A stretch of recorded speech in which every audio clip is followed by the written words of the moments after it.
হচ্ছে শুরুতে যাবো, যে বলবা যে কয়জন পার্টিসিপেট করবে এক্সাক্ট ফিগার ওই অনুযায়ী আমরা কথা বলবো। আমাদের তো হচ্ছে একটা অ্যামাউন্ট দিতে হবে, এটা 1500 বলে দাও, 1500 বলে দাও। আর ডেটটা লাস্ট ডেট 25 অথবা 1 যে কোনো একটা শনিবারে যাবো আমরা, 25 অথবা 1 শুক্রবারে যাওয়া যাবে না, শুক্রবার তো নামাজের একটা ইয়ে আছে। নামাজের দিনও আছে আর হচ্ছে এগুলো ক্লাস থাকে 25 তারিখ অথবা 1 ঠিক আছে। আমি এই ক্লাস করাতে মোবাইল সাথে কথা বলি এবং তিন ব্যাচে আসলে ওরা তো সবাই যাবে, আমি যতটুকু দেখলাম। আচ্ছা হ্যাঁ যেটা আমি বেশিরভাগ ইমন ভাই আমরা সবাই একসাথে ছিল। ঠিক আছে। আচ্ছা এখন এটা হচ্ছে হলো নতুন একটা চ্যাপ্টার আমরা স্টার্ট করব, এটা হচ্ছে সিভিল ফলস এন্ড গ্রেনেড। একদমই সোজা একটা চ্যাপ্টার, ভিতরে যদি স্লাইডটা ওপেন করো যে দেখবা সব একদম ক্লিয়ারলি লেখা আছে কি কি ধরনের স্প্রিং ফলস হতে পারে। তিন টাইপের, একটা হচ্ছে স্টিচের ফলস হতে পারে,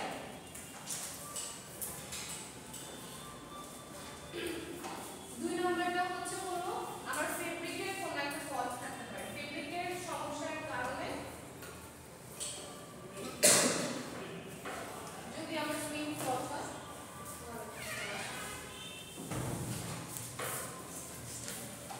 যাতে তুমি কি রোজ স্টক না ওইটা কি নাম নাই, তাহলে তুমি ভলান্টিয়ার দিকে চলে আসো। ভলান্টিয়ার দেখে গেলে অল্প কিছু সুবিধা পাবো, কোনো সুবিধাই পাবে না, একটা এক্সপেরিয়েন্স। হ্যাঁ চিপ সুবিধা, হ্যাঁ চিপ সুবিধা হচ্ছে খাবার দাবার। ওটা তো আমি বাসায় থাকবো। হ্যাঁ সেজন্যই তো বললাম এটা চিপ, আর সুবিধা হচ্ছে বলে একটা এক্সপেরিয়েন্স হবে। এটাই মঙ্গলবারে 22 তারিখ শনিবার। ও তাইলে আমি ঠিক আছে না, এমন কথা নেই। Then I am Then you have to go back with your name, batch, ID and contact number. কোনো সমস্যা নেই। শনিবার থেকে মঙ্গলবার আমি যে কোনো কাজে রাজি আছি, যে কোনো কাজ। একটু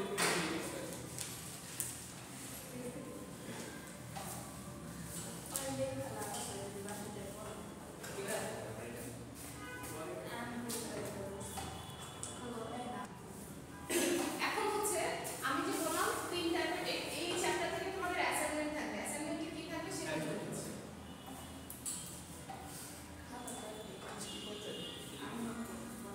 অ্যাসাইনমেন্ট নিব না প্রেজেন্টেশন? ম্যাম অ্যাসাইনমেন্ট আছে এটা থেকে প্রেজেন্টেশন ভালো।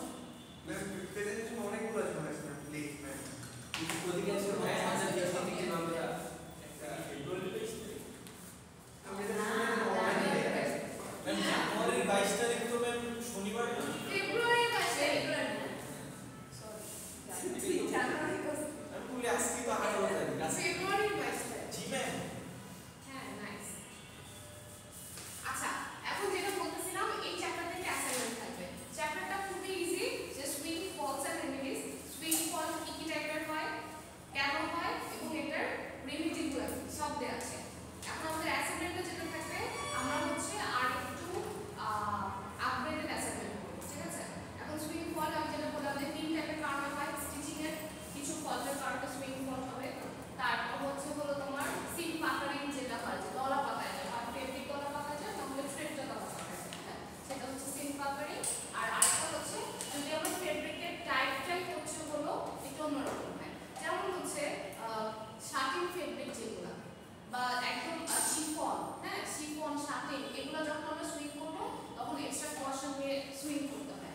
কারণ হচ্ছে এই ফেব্রিকগুলাই এরকম যে এটা সুইং এর সময় ড্যামেজ হয়ে যায়, শাটিং খুব সুন্দর করে সুতা হয়ে যায়, ঠিক আছে।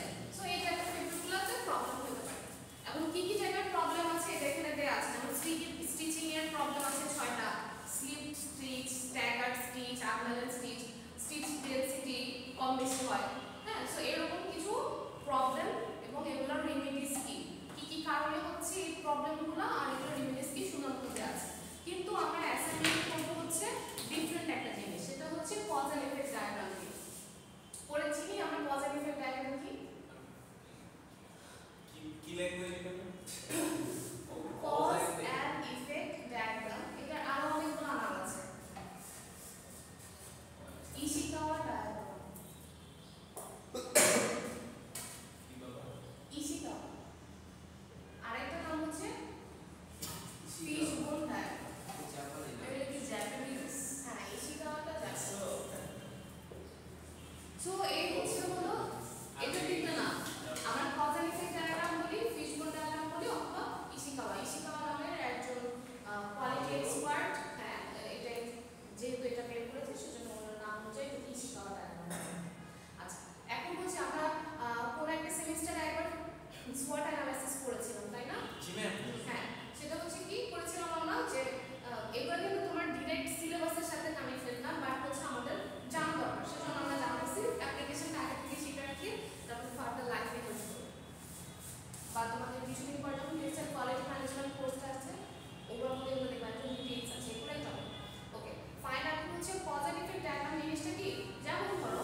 কি 6টা কারণ, 6টা প্রকারের কারণ থাকে। কি কি? এটার মধ্যে 5টা এম আছে আর একটা ই আছে। প্রথম হচ্ছে তোমার ম্যাথ রিলেটেড প্রবলেম হবে, তারপর হচ্ছে তোমার মেশিন রিলেটেড প্রবলেম হবে, ম্যাটেরিয়ালস ম্যাম মেশিন ম্যাটেরিয়াল 6 এর থেকে না আর 5M আর একটা ই আছে এনভায়রনমেন্ট। তারপর হচ্ছে তোমার আর কি প্রবলেম হতে পারে, মেইনটেনেন্সের প্রবলেম হতে পারে। তুমি যে মেথডটা ফলো করতেছো মেথডের প্রবলেম হতে পারে। আর লাস্টে হচ্ছে ইকুইপমেন্ট এনভায়রনমেন্ট।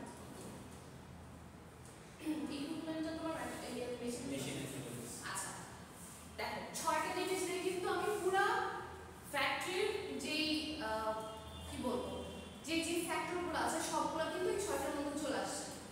ঠিক আছে? সো যে কোনো একটা ফল্ট বলো বা যে কোনো একটা কারণ যেটা কারণে আমার প্রোডাকশনে হ্যাম্পার হচ্ছে ওইটাকে যদি আমি এভাবে ম্যাপিং করে ফেলি তাহলে আমি খুব ইজিলি বলতে পারবো। এখন ধরো এই যে ভ্যারিয়েবল স্টিচ ডেনসিটি কজ আছে তোমার স্লাইডেই দেয়া আছে 6টা বা 7টা কজ আছে 6 or 7 কজ, এইগুলোর আন্ডারে ইজিলি ফেলে দেওয়া যায়। তুমি এই কজগুলোকে এখন এগুলোর আন্ডারে বসায় ফেলো। ভ্যারিয়েবল স্টিচ ডেনসিটি কি কি ভাবে হতে পারে? আমার স্টিচ রেগুলেটর যে ভালভটা আছে মেশিনে ওটাতে যদি সমস্যা হয় তাহলে আমার ভ্যারিয়েবল স্টিচ ডেনসিটি হবে। তাহলে এটা বোঝাচ্ছে মেশিনে আমার যে ওয়ার্কার কাজ করতেছে সে হয়তো বা স্কিলড না, সে একবার বুঝে টিপা দিচ্ছে একবার বুঝে টিপা দিচ্ছে না, তাহলে আমার কি ওয়ার্কারের আন্ডারে হতে পারে। আচ্ছা আবার আরেকটা জিনিস আছে, আমার মেশিন হয়তো অনেক পুরনো ঠিকমতো মেইনটেনেন্স করানো হয়নি, এই কারণেও হতে পারে। তাহলে আমার এখানেও একটা ফল হতে পারে। নট নেসেসারি যে আমার প্রত্যেকটার মধ্যে সবগুলো আসবে, বাট কিছু না কিছু এটার মধ্যে অবশ্যই আসবে, কোনোটা 6টা আসবে না। হ্যাঁ আচ্ছা এখন তুমি এটা তো জাস্ট আমরা সুইং ফলগুলো বললাম, এটা দিয়ে তুমি যে কোনো ধরনের ফল ধরো আমাদের কি হতে পারে, আমাদের ওই যে অলিম্পিয়াডের যে টি শার্টটা যে শেডটা আছে কি হয়েছে এটা শেড ভ্যারিয়েশন হয়ে গেছে তাই না? শেড ভ্যারিয়েশন কিন্তু তুমি এটা কিভাবে করতে পারো, শেড ভ্যারিয়েশনে হচ্ছে তোমার মেশিন সমস্যা, যে রেসিপি দিয়েছে তাই রেসিপিটা হয়তো এক এক ব্যাচে এক এক রেসিপি দিয়েছে, কোনোটা ঠিক মতো করেছে কোনোটা ঠিক মতো করে নাই, মেথডের সমস্যা হতে পারে সেখানে। আবার ম্যাটেরিয়ালসে কি হতে পারে, এফেক্টিভ গাইস হ্যাঁ সাইজ কেমিক্যালস গুলো হয়তো বা ঠিক নাই, মানে এরকম কিছু না কিছু সমস্যা আমার হতে পারে। বা হচ্ছে ওর ম্যাটেরিয়ালসে আরো সমস্যা আছে, ও হচ্ছে কিছু আছে কি সিঙ্গেল জার্সি, কিছু আছে হচ্ছে ডাবল জার্সি, হ্যাঁ ও ম্যাটেরিয়ালসের ফিটে ঠিক নাই, তাহলে কি আমার ম্যাটেরিয়ালসের সমস্যা আছে, ইনভায়রনমেন্ট সমস্যা। হ্যাঁ মেইনটেনেন্সের সমস্যা না সে ভ্যারিয়েশনের সাথে মেইনটেনেন্সের তো কোনো কানেকশন নেই। মেইনটেনেন্স তো পুরো আলাদা মেইনটেনেন্স হচ্ছে তোমার মানে মেশিনের লাইন ডাইভিং মতো পাইতেছে। হ্যাঁ ধরো কিছু মেশিনের মেইনটেনেন্স আছে না যে ওর ডুপ্লিকেশন ঠিক মতো হচ্ছে কিনা, 6 মাস পর পর ও ঠিক মতো চলতেছে কিনা, ওর এফিশিয়েন্সি ঠিক আছে কিনা, ওগুলো হচ্ছে মেইনটেনেন্স। মেইনটেনেন্সের সাথে তোমার যেতে পারে হচ্ছে একটু আগে যে এটার সাথে যেতে পারে যে হয়তো বা ওটার মেইনটেনেন্স ঠিক নাই, এই জিনিসটা যে নষ্ট 6 মাস ধরে বা খেয়াল নাই, ওগুলো হচ্ছে মেইনটেনেন্স রিলেটেড হতে পারে। হ্যাঁ বা হচ্ছে মেইনটেনেন্স আসতে পারে হচ্ছে তোমার নিটিং মেশিনের যেগুলো আছে, যে হচ্ছে নিটিং মেশিনের কিন্তু মেইনটেনেন্স করা লাগে, যেগুলোই আমরা বড়সড় মেশিনের দিকে চলে যাবো আমার at least 3 months to 6 months পর পর আমার অবশ্যই মেইনটেনেন্সে যেতে হবে। ফ্যাক্টরিতে মেইনটেনেন্সের জন্য মেইনটেনেন্স তোমার আলাদা একটা ডিপার্টমেন্টই থাকে, কোনো না কোনো মেশিনের প্রত্যেক দিনই কোনো না কোনো সমস্যা হয় বড় ফ্যাক্টরিতে। আচ্ছা যাই হোক এনভায়রনমেন্ট কি ফ্যাক্টর, এনভায়রনমেন্ট হচ্ছে হলো ধরো যদি আমার ওয়ার্কার রিলেটেড প্রবলেম হয়, ওয়ার্কার ধরো আনস্কিল, আবার অনেক সময় হয় কি যে ওয়ার্কারের যে ওয়ার্ক স্টেশনটা আছে সেটা হচ্ছে আনন্দায়ক না, হয়তো বা সে এর আগের দিন ওভারটাইম করে পরের দিন আবার সকালবেলা গেছে, সে হয়তো বা টায়ার্ড হতে পারে বা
আচ্ছা একদম ফার্স্টে যেটা আছে দেখো স্লিপ স্টিচ প্রথমে কি ফার্স্টটা যে না needle thread loop is not picked up by the hook or looper এটা আবার কোথায় প্রবলেম যাবে নিডল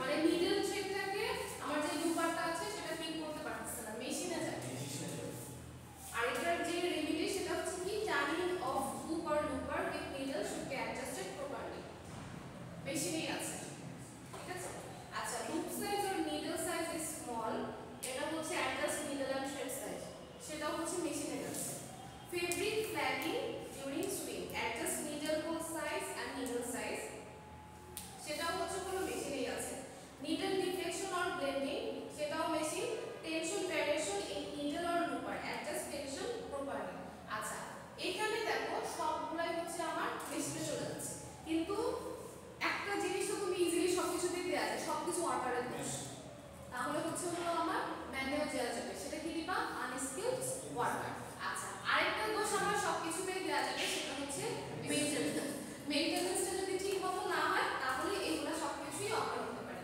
তাহলে যখন আমি বলবো হচ্ছে হলো এটার স্লিপ স্টিচের কজ এন্ড ইফেক্ট ডায়াগ্রামে কোন কোন কজ আসবে মেশিনের কজ আসবে ম্যানের কজ আসবে মেইনটেনেন্সের কজ আসবে আচ্ছা এখন আরেকটা জিনিস আছে কি কজ এন্ড ইফেক্ট ডায়াগ্রামে যেই তিনটা প্রবলেম এগুলো তুমি খালি রাখবা কিন্তু খালি রাখবা এগুলো থাকবে আর এগুলোর নিচে হচ্ছে তুমি পয়েন্টগুলো লিখবা যেগুলো হচ্ছে মেইন রিজন সেগুলো সবসময় সামনে থেকে লিখবা আচ্ছা ফাইন এখন তোমরা স্লাইড প্রেজেন্টেশনের স্লাইডে কি থাকবে একটা হচ্ছে ইন্ট্রোডাকশন স্লাইড নিজের নাম পরিচয় বংশ পরিচয় দিবা তারপরের স্লাইডে হচ্ছে হলো তোমাকে যে কজটা দেওয়া হয়েছে সেটা দিয়ে হচ্ছে ফিশবোন ডায়াগ্রামটা আর তারপরের স্লাইডে হচ্ছে রেমেডিসগুলো সাথে খালি পয়েন্ট আউট করে দিবে সবই কিন্তু তোমার স্লাইডে আছে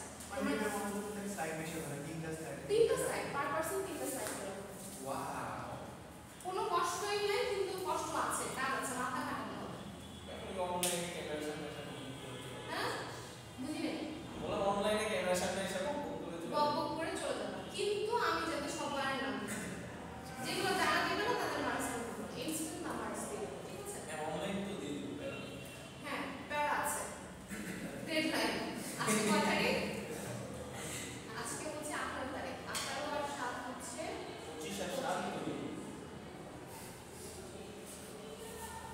25 26 তারিখের মধ্যে সবাই ঠিক আছে 26 ফেব্রুয়ারি ওকে জি ম্যাম থ্যাংক ইউ এখন তারপরে সবগুলো করা যাবে না আমার ক্যালকুলেটর দেখাতে হবে নো 26 ফেব্রুয়ারি ভিতরে সব দিয়ে দিব নাইস ফেব্রুয়ারি বলছি হ্যাঁ আপনি বলছেন আমি ফেব্রুয়ারি বলছি হ্যাঁ এখান থেকে বলুন আচ্ছা সবাই আবার একটা দিবা না এই 8টা টপিক একটা আলাদা তুমি সিম্পল করে দিবা এটা আসতে পরে আসছে ঠিক আছে কেউ যদি কোনটা না বোঝো মানে আমার সাথে কন্টাক্ট করবা বুঝাই দিব কিন্তু আমার মনে হয় পুরোটাই বোঝা সম্ভব আচ্ছা রেগুলার যে ডিপ্লোমাগুলোরেও একই জিনিসই দিছি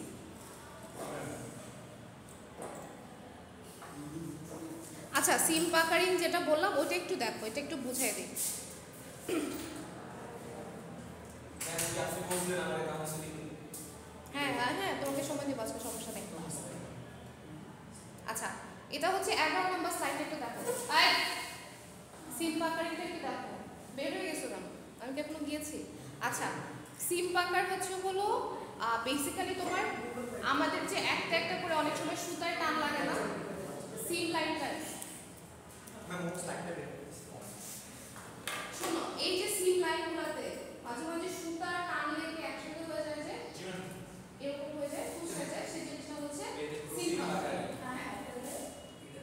এখন হচ্ছে হলো সিম পাকারের কিছু রিজনগুলো দেওয়া আছে যে হচ্ছে প্রথম হচ্ছে ফিট পাকারিং যেটা feed pucker is caused by displacement between the top and bottom piles যদি হচ্ছে হলো আবার টপ আর বটম পাইলটা ঠিক মতো লাইনে না থাকে সেটা হাতে সেলাই করার সময় দেখা যায় যে যদি দুইটা সাইড এরকম না থেকে যদি এরকম করে শুরু করি তাহলে আমার পাকারিং হবে দুইটা পাইল যদি প্রপার লাইনে থাকে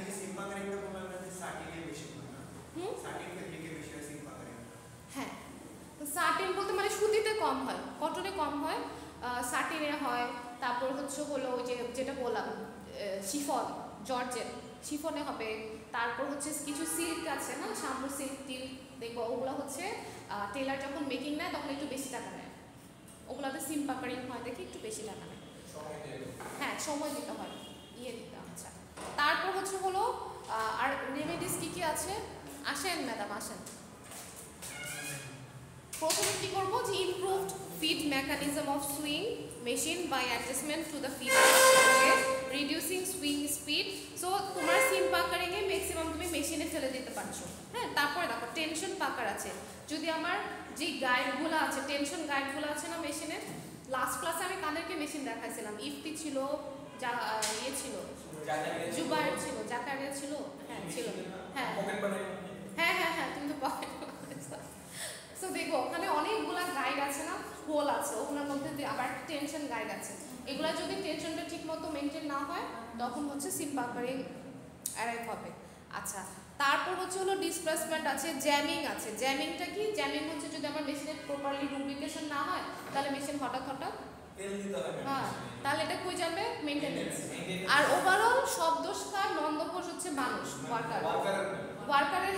আর যদি কারো কোনো দোষ না হয়, কার দোষ, ওয়ার্কার না, মেশিনের না, ওয়ার্কারের দোষ। ময়েশ্চার পাকারিং আছে না, সব দোষ হচ্ছে ওয়ার্কারের। আচ্ছা তারপরে আরেকটা আছে, ফল্ট আছে, সেটা হচ্ছে নিডল হিটিং ড্যামেজ।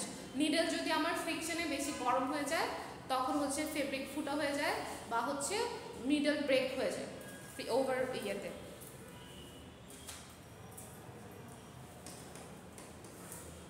সো 6টা কজ আছে, এটা পারা যাবে আই গেস, কঠিন কিছু না।